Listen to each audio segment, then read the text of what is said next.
Évangile au nom de Jésus, nous conquérons.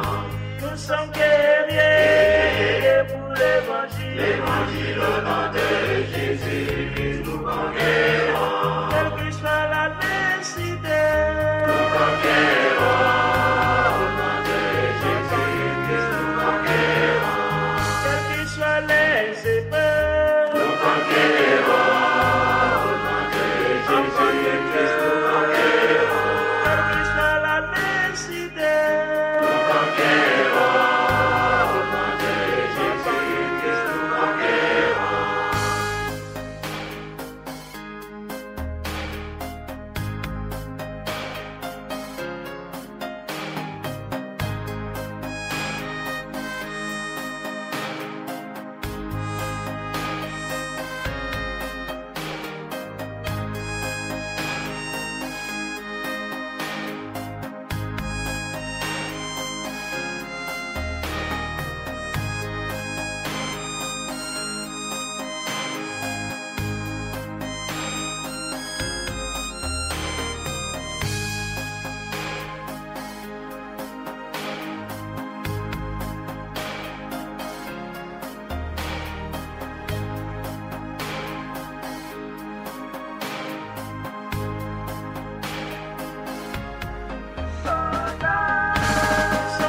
soldats pour l'évangile.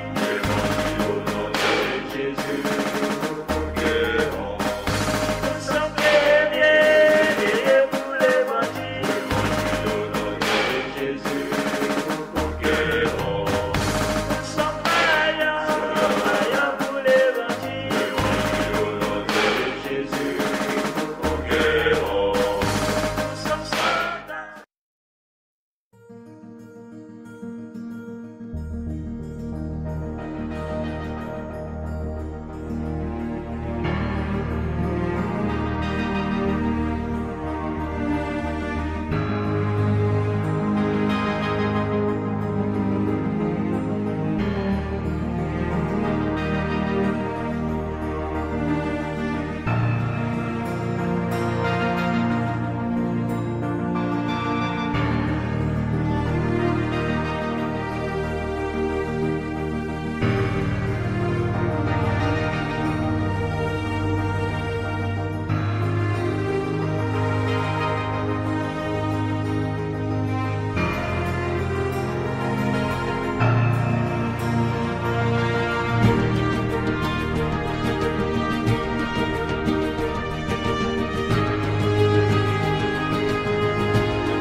Trois, deux, un. L'histoire de Dieu, du monde et de toi. 3. Dieu est l'union de trois personnes liées par l'amour. Au commencement, ils étaient trois, le Père, le Fils et le Saint-Esprit. Non pas trois dieux différents, mais un Dieu, union indissoluble de trois, une triunité, ou Trinité. La Trinité n'est pas un problème de maths ou une ancienne énigme. C'est la bonne nouvelle que Dieu est amour. Depuis toujours, le Père a aimé son Fils dans l'unité de l'Esprit. Comment pouvons-nous nous représenter cela ? En fait, le Fils de Dieu est l'image de Dieu. Il nous donne accès à la vie de Dieu. Ainsi, considérons par exemple la scène du baptême du Fils de Dieu. Nous y voyons le Saint-Esprit descendre sur lui, tandis que le Père déclare « Tu es mon enfant bien-aimé, tu fais toute ma joie ». Cette scène est un aperçu de la vie éternelle de Dieu. Le Père a toujours aimé son Fils avec la joie du Saint-Esprit. Mais cet amour était trop beau pour qu'il le garde pour eux. Le Dieu d'amour souhaitait le partager. Ainsi, le Père a fait un monde au travers de son Fils et par son Saint-Esprit, car il veut que des milliards d'enfants rejoignent sa famille. Toi et moi avons été créés pour entendre cette déclaration. Tu es mon enfant bien-aimé, tu fais toute ma joie. Le sens de la vie, c'est de trouver notre place avec eux. 2. L'histoire du monde est l'histoire de deux hommes. Dieu a placé un homme, Adam, à la tête de l'humanité pour qu'il la bénisse et prenne soin d'elle. Mais Adam se détourna de Dieu, se replia sur lui-même et plongea le monde dans la mort et la malédiction. L'humanité fut déchue de la grâce. Maintenant, nous partageons tous cette humanité brisée et nous ressentons les effets de sa malédiction. La race humaine est comme un sapin de Noël qui a été abattu et arraché de sa terre naturelle. On peut se déguiser avec des décorations fantaisistes, on peut effectuer toutes sortes de bonnes actions. Mais nous périssons. Nous n'avons aucune vie spirituelle en nous et nous nous dirigeons vers notre perte. La race d'Adam est sous la condamnation de Dieu.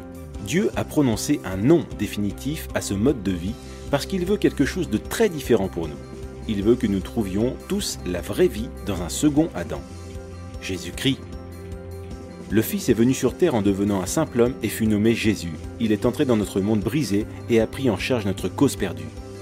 Comme un champion qui gagne la course pour nous, Jésus prit place dans nos chaussures et vécut la vie parfaite que nous ne pourrions jamais vivre.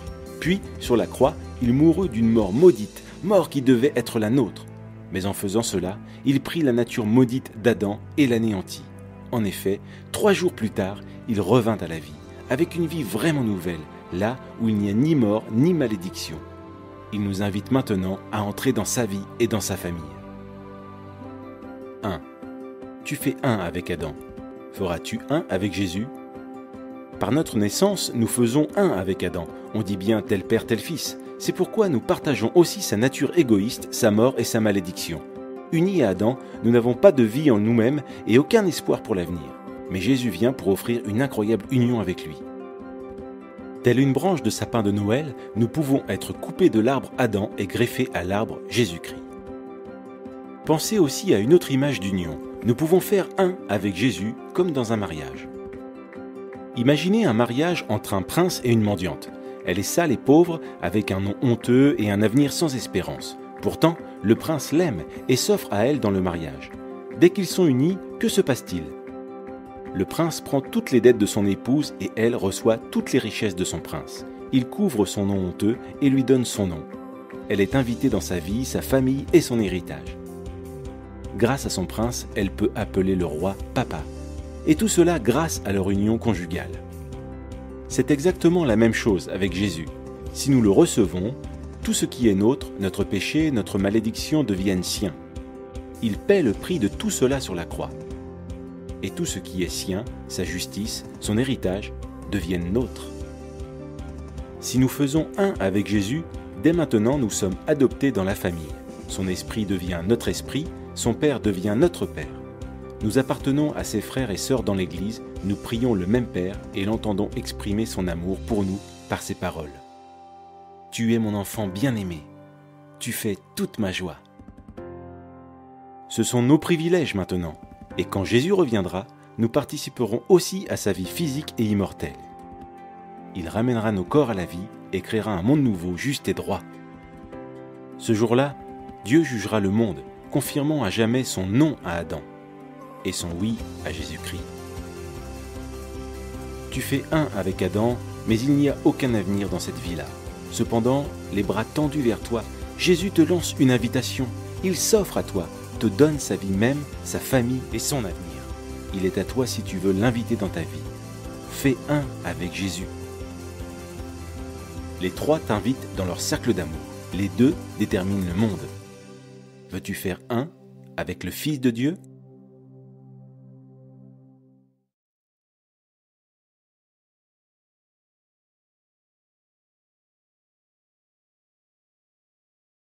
طب خليني اخذ مكالمه من المملكه العربيه السعوديه. سيد محمد اهلا بك. الو السلام عليكم. سلام عليكم اخي محمد، تفضل. الاخ احمد والاخ رشيد ومساء الخير. مساء النور، تفضل. حقيقه انا عندي سؤال دائما بطرحه على نفسي وانا مسلم حق اللغه. نعم. عندي سؤال دائما بطرحه على نفسي، عدد الجنات في الاسلام كثيره جدا والباب حقيقه عرض السماء والارض. هناك عندي سؤال حقيقه محتار فيه انا. نعم. سؤالي بشهاده القران، يعني نجعل الذين اتبعوك فوق الذين كفروا. هل المسيحيين لهم جنة من هذه الجنات المذكورة حسب حكم القرآن؟ ده سؤال أنا مسلم. ده سؤال نطرحه على مشاهدينا المسلمين حتى يعني، لكن ما تعليقك على الجنة وكل هذه الملذات الجسدية الموجودة فيها؟ هل تقبل أنك تذهب لجنة كل همك فيها يعني هو أن تأكل وتشرب وتمارس الجنس مع عدد من الحور العين. لا أنا مش متفق معك. أنا بقول يعني زي مسيحي رسمي كده، يعني زي المسيحيين مع واحد. يعني الجنة حقيقة هي روح، ليس جسدية هي. لا وما زلت مسلم يا أخي. أنا كيف تقبل الإسلام وأنت بتفكر بهذه الطريقة؟ والله يعني الخوف هو الذي يملك قلوبنا، ليس أشياء أخرى. أما إن إحنا حقيقة الخوف من حاجتين، السياسة والدين. لا نتكلم فيهما أبدا، إذا تكلمت هنا أو ترجم أو تقتل. يعني حقيقة أنا بعرف ناس كثيرين يعني في الإسلام يعني هم مش مقتنعين في النقطة دي. حتى كنت بحث مع الأصدقاء، بقول له واحد من الأصدقاء بالأمس بقول له أنا أقتنع بالمسيحية، بقول لي اشتهر للرجل. يعني أول كلمة اداني لها. لكن أخي محمد خليني أنا لست في مكانك ولا أريد أن أفرض عليك شيء، لكن السيد المسيح، أنا أقتبس ما قال السيد المسيح: لا تخافوا من الذي يقتل الجسد، بل خافوا من الذي يستطيع أن يقتل الجسد ويرمي النفس كمان في جهنم. يعني خلينا الإنسان لن ينفعني. أنا في يوم من الأيام كان ممكن يحصل لي مثلك، كان ممكن أقتل على أي يد متطرف لأنه تركت الإسلام، كان ممكن يحصل لي أي شيء، لكن ما فكرت. أنا فكرت في نفسي. المسيح يقول وقوله هو الحق، يقول: ماذا ينتفع الإنسان لو ربح العالم كله وخسر نفسه؟ خسر نفسه. أنا أعرف برضو الكلام هذا كويس. يعني ما ينتفع الإنسان حتى لو ربح العالم كله وخسر نفسه. طب أنا أعرض عليك من خلال البرنامج تنكر، تتخلص، لأنه الفكر الذي لا تقبل وتخضع له رغما عنك ليس بفكر. تتخلص من الفكر الإسلامي وتقبل السيد المسيح في حياتك لو أردت. وأنا حقيقة مستعد أغير، أكون اتباع المسيح، لكن بس حقيقة هو الخوف الذي يسلط علينا. ولكن ما في مشكلة حتى أن رئيس العالم بيقول حلق الدين على الدينونة، ما في مشكلة. يعني إن شاء الله تكون من أتباع المسيح، لكن نرجو صلواتكم إلينا إن شاء الله. هل تحب تصلي معنا الآن وتسلم حياتك للسيد المسيح رغم الخوف، رغم كل شيء؟ وأنا أطلب من كل المشاهدين في العالم يصلوا من أجل أخونا. عارفك كويس وحسبتها كويس، حتى في حالك احتنقت المسيحية سوف يعني مش تفقد أخلك وتفقد أصدقائك وتفقد كل شيء أنت عندك بالتأكيد، حتى لو أنا عارف أحيانا ممكن وظيفتك. لا، لكن أنا الرب وعد حتى لو فقدنا أصدقاء الرب حيعوضنا أكثر مما لنا، ولو فقدنا عائلتنا حيصير عندك عائلة أكبر من المسيحيين في العالم كلها بتصلي لك وتحطك في صلواتها وتحبك وتحطك أمام عرش النعمة. وأنا متأكد أن الرب سيحفظك وسيضع مع كل تجربة المنفذ. تفضل أخ أحمد لو تريد. أخ محمد، تعرف أن لما بتقبل المسيح مش مطلوب منك أنك تطلق اللحى أو تعلق صليب أو تقول إيه. أنت علاقتك بالمسيح لما تقبله شخصية بتكون بينك وبينه علاقة سرية، يعني ما فيش حد هيطلع عليها. بينك وبين المسيح فقط. بتكلمه وبتصلي له زي ما بتتكلم معانا دلوقتي، طبعا قياس مع الفارق، وبتكلمه لأنه أنا علاقتي بالمسيح منذ الصغر. أكيد لك علاقتي بالسيد المسيح من الصغر. أمين. الصورة الموجودة فيها أمين. تبقى ممكن تاخد القرار النهاردة وتخطي الخطوة وتقبله في حياتك؟ ممكن تاخد القرار النهاردة؟ والله هو القرار صعب، لكن حاضر إن شاء الله. آمين. صلي معنا الآن أخ محمد. ممكن نصلي؟ ماشي. آمين. يا إلهنا الحنان، نشكرك يا رب من أجل محمد. يا رب نور طريقه وعقله. قول ورايا أخ محمد إن أردت. يا رب يسوع المسيح، يا رب يسوع المسيح، أقبلك اليوم في حياتي مخلصا لي يا رب. أقبلك اليوم في حياتي مخلصا يا رب. أقبلك يا رب إله لي يا رب. أنت اللي تعني وأنت اللي تكون معايا دايما يا رب. أقبلك إله لي وأنت اللي تعني يا رب. أنت اللي بتخلصني، ودمك الغالي على الصليب هو اللي فداني يا رب. وآتي ليك بمسرة وأصر إني أكون ابنا ليك يا رب. أنت الذي تخلصت على دمك الغالي على الصليب. أشكرك يا رب لأنك سمعت لندائي يا رب. أشكرك يا رب أنك سمعت ندائي يا رب. يا رب احنا بنطلب يا رب منك يا رب انك تمد ايدك يا رب، ايدك القوية يا رب، وتضع سياج من نار ونور حول اخونا محمد يا رب. نعم يا رب. يا رب امنع عنه سهم من سهام إبليس يا رب، أي أذى سيك يا حواليه يا رب، اديله أمان واديله طمأنينة واديله راحة يا رب. نعم. ابنك يا رب الخاطئ رجع إليك يا رب، وانت قلت أن السماء تفرح بخاطئ واحد يا رب. يا رب احنا بنشكرك من أجل أخونا محمد يا رب، أشكرك ولكن يا كل مجد وعزة وإكرام. أشكرك يا رب، أشكرك. شكرا أخوي أحمد على الصلاة. أشكرك يا أخوي محمد، والرب معاك ويحفظك ويقويك. خليك معنا غرفة التحكم حياخدوا معلوماتك، وإحنا فرحانين من أجلك، دي دموع الفرح، وأيضا مقدرين موقفك. مشاهدينا في كل مكان، صلوا من أجل أخ محمد في المملكة العربية السعودية، الرب يسيج حواليه ويغيره، وترون أمامكم عظمة الرب مغير القلوب.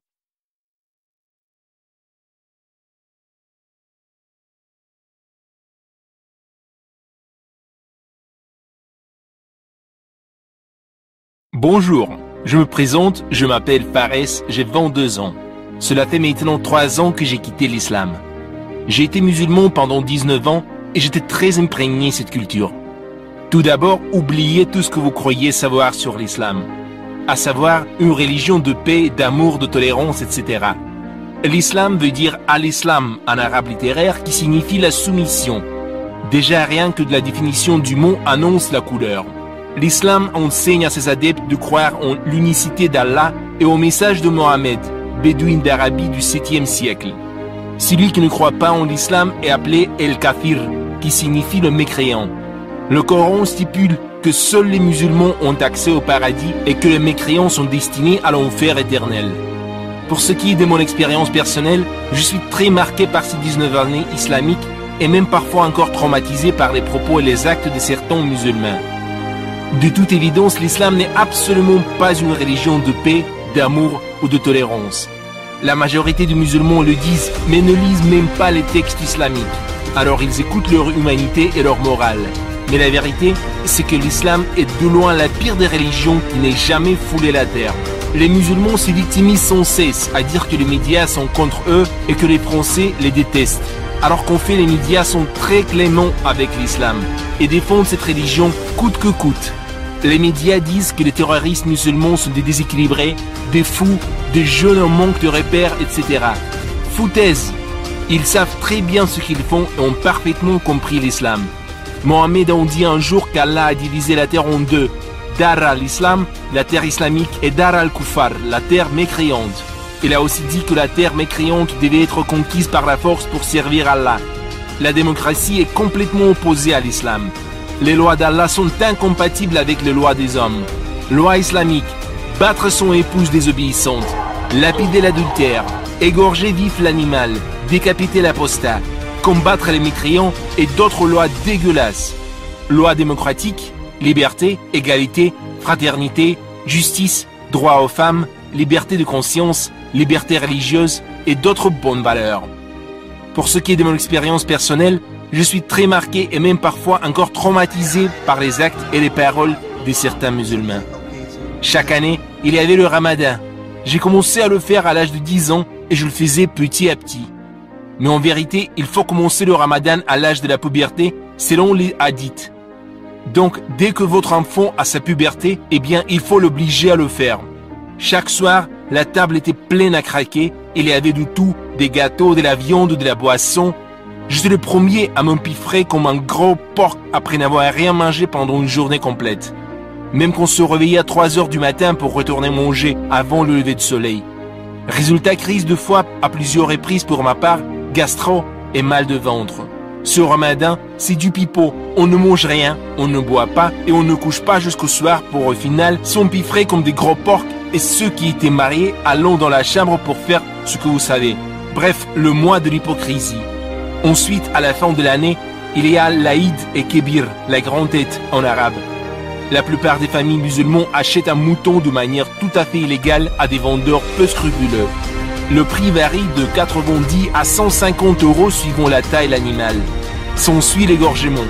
De 6 ans à 19 ans, j'assistais à ça parce que mes parents étaient fiers de me transmettre leur culture. La bête était ligotée et 2 personnes la tenaient vigoureusement. Il y avait une 3e personne qui était le sacrificateur. Il fit une prière juste avant l'abattage. J'étais terrorisé et je ne le montrais pas parce que mes parents allaient m'en vouloir d'être choqué en comble. La lame était plus tranchante qu'un rasoir. Le mouton savait parfaitement ce qu'il allait lui arriver. Ça se voyait dans son regard, il respirait très fort et était en état de stress intense. Une fois la lame passée à la gorge, le sang fusait dans tous les sens. Parfois même les mecs étaient tachés de sang. Le mouton gigotait tel un épileptique. Une fois, j'ai même entendu son arrière carotide se casser au moment de l'acte.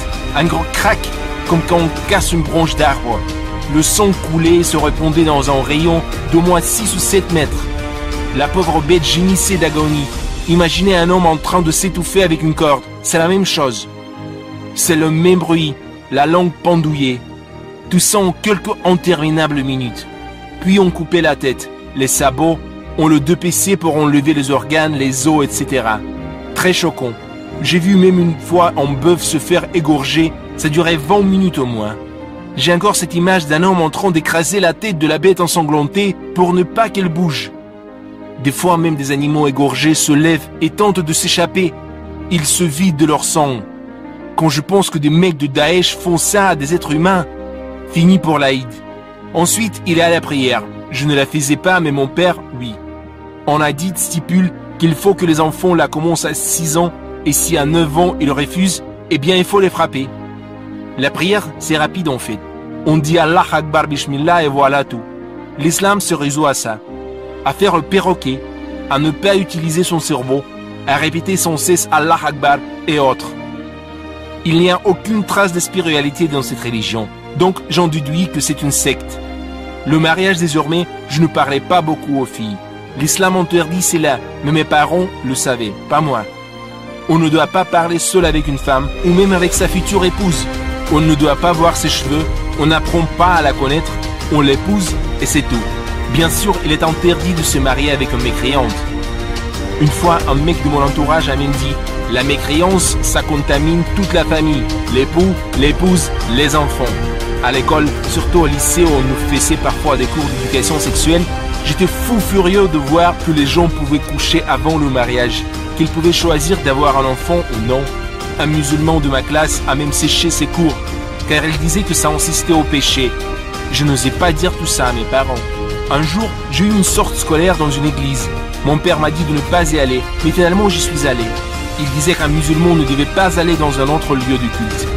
Ma mère était beaucoup plus modérée et tolérante, mais elle ne savait pas ce que l'islam était réellement. Les musulmans demandent le respect de leur religion, mais ne respectent pas celle des autres. Un jour, je suis allé à la mosquée, et en sortant, j'ai vu des musulmans dans la rue regroupés et ils criaient des slogans islamistes, Allah Akbar et compagnie. Ils appelaient à la haine des Français et s'auto-victimiser. C'est une spécialité en islam, se victimiser, rejeter la faute sur les autres. Cette haine de les musulmans, cette haine de l'islam, alors nous vous disons de cette place, c'est que les musulmans que nous sommes ne vous permettront jamais, ni à vous, ni à M. Sarkozy, qui est en train de rêver de revenir, ni à quiconque d'essayer de ne travestir même notre foi. Parce que vous savez pourquoi? Notre foi, elle est dans notre cœur. Et c'est par cette foi que nous sommes des citoyens modèles, réellement. Aujourd'hui, quand je dis aux musulmans que la femme est soumise en islam, ils me répondent systématiquement « Ah ouais, tu crois qu'en Occident c'est mieux? Les femmes à poil, etc. » Que du blabla. Au lieu d'admettre, ils rejettent la faute sur les autres et accusent. Le témoignage d'un homme vaut 2 femmes, selon le Coran. Enfin, bref, j'ai encore des anecdotes, mais je veux faire une vidéo très prochainement sur l'islam et d'autres histoires de mon vécu.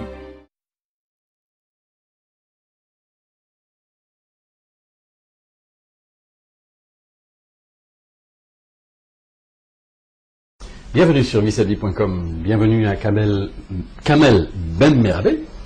Je vais être très dur avec toi, mais tu es pasteur. C'est vrai que ton nom ne fait pas tout de suite penser à un pasteur. Tu es algérien d'origine. Oui. Alors explique-nous un petit peu ton parcours. En fait, tout a commencé pour moi, j'avais une dizaine d'années, lorsque dans les quartiers nord de Marseille, un groupe de jeunes nous ont mis au contact de la parole de Dieu, la Bible. Ils nous ont témoigné, parlé d'un Dieu qui était capable d'aimer et d'un Dieu qui était capable d'être près de nous. Alors je suis allé écouter l'Évangile, le message de l'Évangile. Et j'ai fréquenté ces réunions durant quelques semaines, quelques mois. Et puis j'ai laissé de côté, à cause de l'enseignement que j'avais reçu de par ma culture. Ta famille était musulmane pratiquante? Oui, tout à fait. Et dans cette même période, j'avais une dizaine d'années, donc je disais, et dans cette même période, mes parents ont repris contact avec la famille en Algérie, suite aux événements de 62. Et donc ils ont repris contact et ils ont commencé à s'imprégner, à se réimprégner de la culture algérienne. Et qui dit culture, bien sûr, mariage, marabout, sorcellerie. L'ambiance de la maison a de suite changé. Et à cette même période-là, j'ai commencé à fréquenter un groupe de jeunes peu fréquentables qui m'ont conduit et m'ont aidé à plonger dans la délinquance. Jusqu'au jour où le juge d'enfants a décidé de m'envoyer en maison de redressement. Suite à cette décision du tribunal, mes parents ont décidé de me mettre en contact avec un marabout. Ils ont prié pour moi, ils ont fait toutes sortes de prières. Il fallait que je prenne des potions soi-disant magiques. Rien à faire. Et je sombrais de plus en plus dans l'agressivité, dans la délinquance et dans la méchanceté.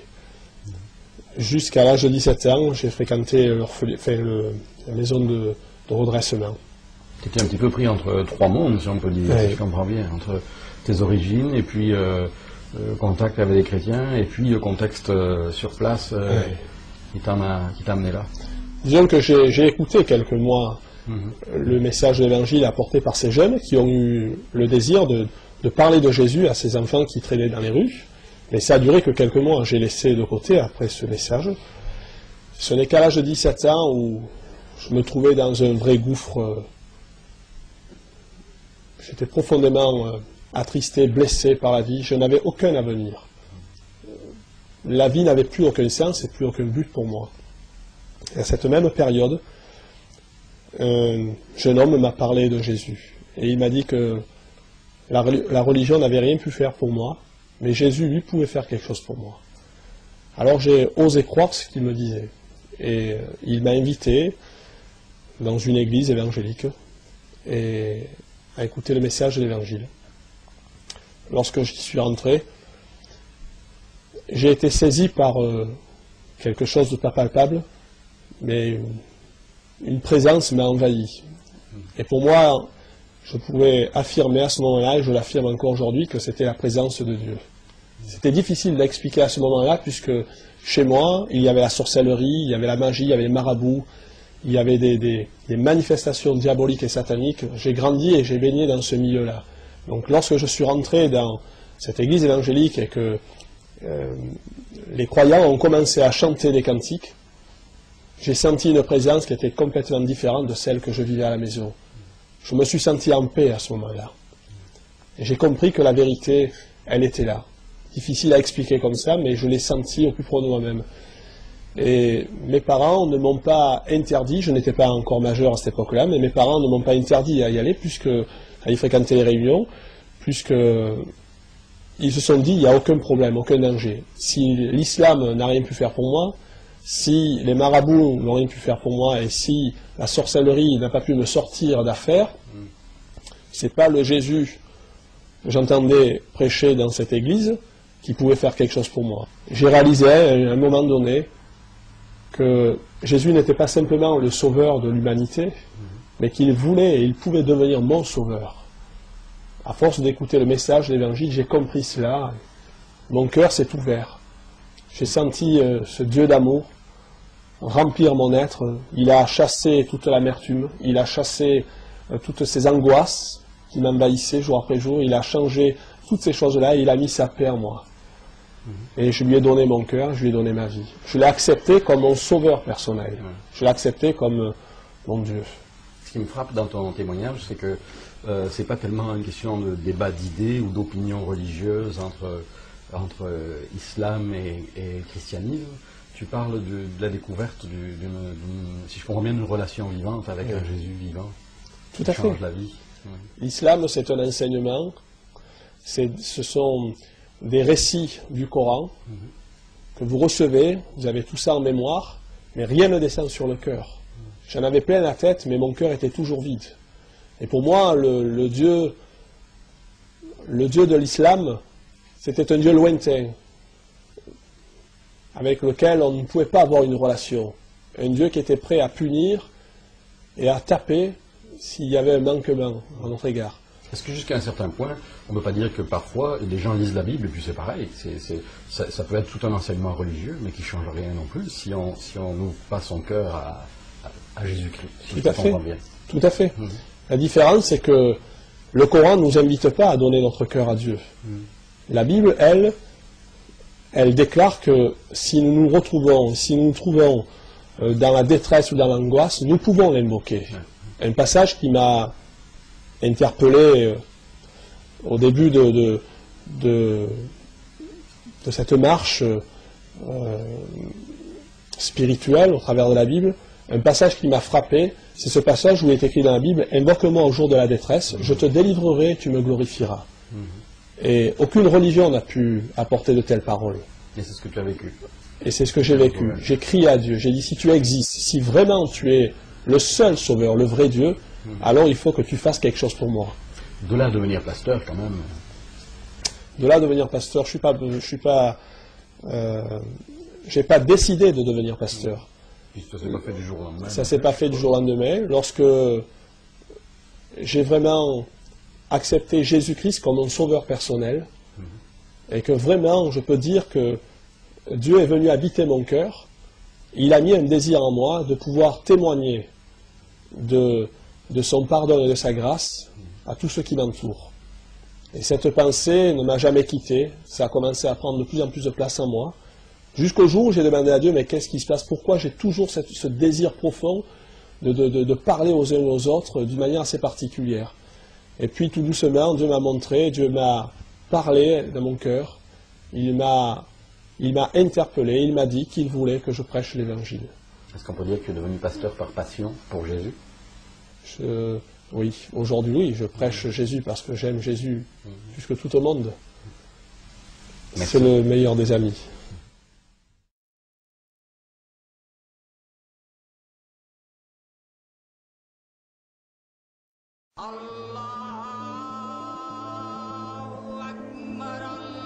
A condemned young 13-year-old was beaten, rejected, and ultimately banished from Islamic school by his Quranic teachers. The Imam issued a decree that he was not to be spoken to, even by his own family. Abdul's only sin was that he was asking too many questions in his search to know more about God. Lost and alone, he contemplated suicide as he walked a South Asian road. Despite thoughts of ending his life, that day's journey marked an exciting new beginning. It was a hot May day. I was coming home about noontime. The temperature was about 100 degrees and we had 84% humidity. I looked ahead and I saw a young man going to what I assumed was to the bus station through which I would be passing going to our home. So I told my rickshaw puller, let's stop and pick up that young man ahead of us. When I was on the rickshaw and I was talking with him, and he talked with me so nicely, and he was so, it's just so good. And I had a feeling, I'm a condemned man, nobody wanted to talk with me. And this man, why he's so good to me? I was really doubt about him. Is he a man or angel? So when I was sitting on the rickshaw, and now and then I was touching his hand to be sure he's a man. By day's end, Tom and Abdul had struck up a friendship. At a later encounter, Tom gave Abdul a Bible. Several nights of intense study of God's Word led to Abdul crying out to God for salvation through Jesus Christ. After Abdul became a Christian, he told his family about this, and of course, like all the neighbors, his father and brothers were very upset. He was put out of his home.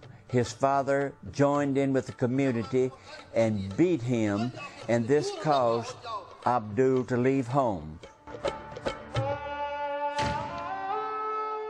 After many years away from home, Abdul heard God calling him back to the village of his youth. Once home, he encountered a childhood friend. His banishment from home still firmly in place, Abdul went to stay with this friend. And I had my Quran and my Bible with me, and every night I share with him. Every night.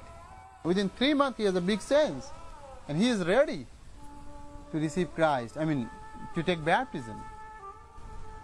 And then his parents understood that. They was very upset with me. In afternoon, they forced me and they took me to their field. When they're playing the soccer ball, they took me there and they tied my hand aside.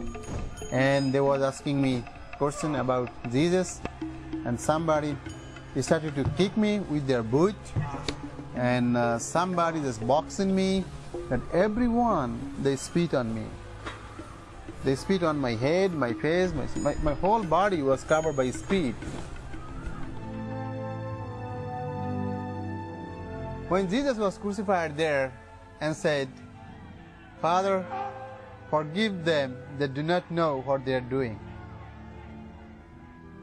I had the same vision because they do not know what they are doing. And I was praying for them. I says, "Please God, help them to understand. Please God, save them and forgive them." That was my prayer. Left for dead, Abdul's friend, his new convert, came to his aid and released him from his bonds. He then begged Abdul, despite the torture he had just witnessed, to be baptized. Next morning, it's about 9 o'clock. It's like an open place. I took him there and I baptized him. And after his baptism, I says, "God, thanks God, thank you. Yesterday afternoon I was beaten up in this village and I was only one. I was only one Christian in this village. But today we are 2. Tomorrow we can be 200. Day after tomorrow we can be 2,000, God, if you want to." Yes. I think God listened. He had listened my prayer that day. In that village, we have 1,600 believers, and all of them, they spit on me, and all of them is believer today.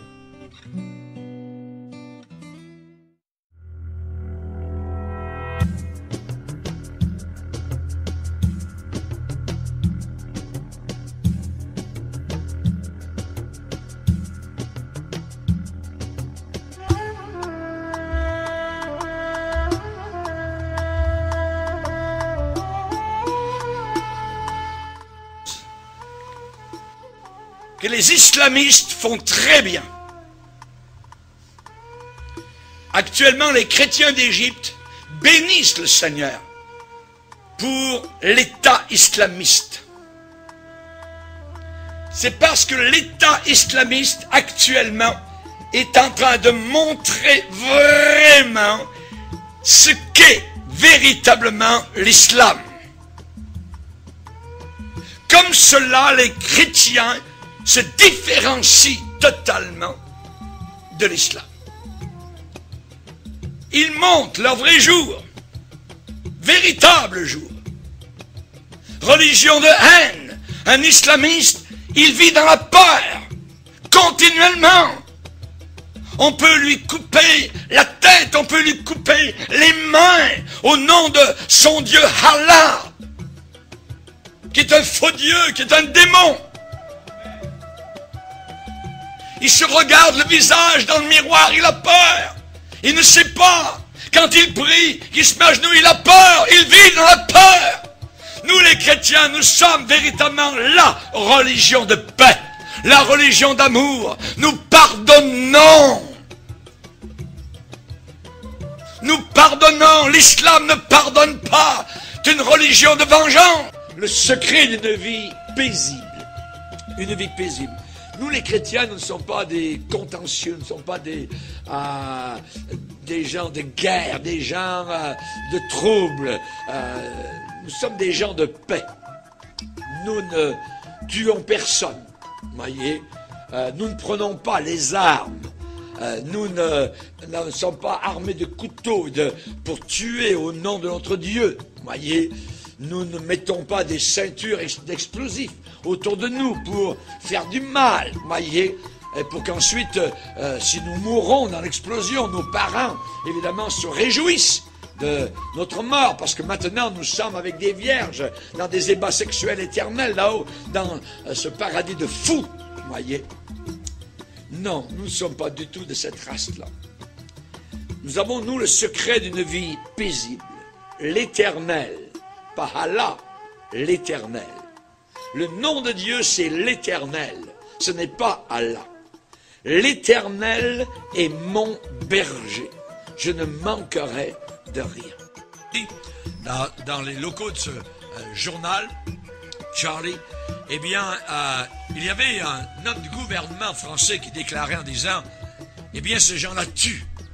Et d'autres, sur le panel, étaient en train de déclarer, oui, mais on peut avoir des gens fanatiques dans d'autres religions, parmi les bouddhistes, parmi les chrétiens, les catholiques, tout ça. Mais l'autre, répondant sur le panel en disant, mais oui, mais ceux qui se disent chrétiens ne tuent jamais. Ils ne tuent pas. Ils peuvent être têtus, ils peuvent croire à toutes sortes de folies, mais tandis que les islamistes tuent au nom de leur Dieu, au nom de Allah. Nous, chrétiens, nous avons une façon de vivre. Et lorsque des musulmans lisent la Bible, ce qui leur est interdit normalement, arrive à Matthieu chapitre 5 où Jésus dit « Aimez vos ennemis. Priez pour ceux qui vous haïssent. » Le musulman est totalement étonné devant ce que Jésus demande. Parce que dans son livre à lui, nous le verrons durant la conférence, la fameuse conférence, et elle va être sur Internet, ça s'appelle le Coran et le Christ. Ceux qui nous écoutent actuellement peuvent aller voir donc sur Internet le Coran et le Christ, et vous allez voir donc ce que le Coran déclare et ce que la Bible déclare. Si vous descendez dans le Coran, vous descendez dans un enfer. Quand vous lisez la Bible, vous prenez une bouteille d'oxygène céleste, de pardon, de libération, voyez. Alors que l'intégrisme islamiste, eh bien, assujettit des peuples entiers sous la férule des démons et de Satan.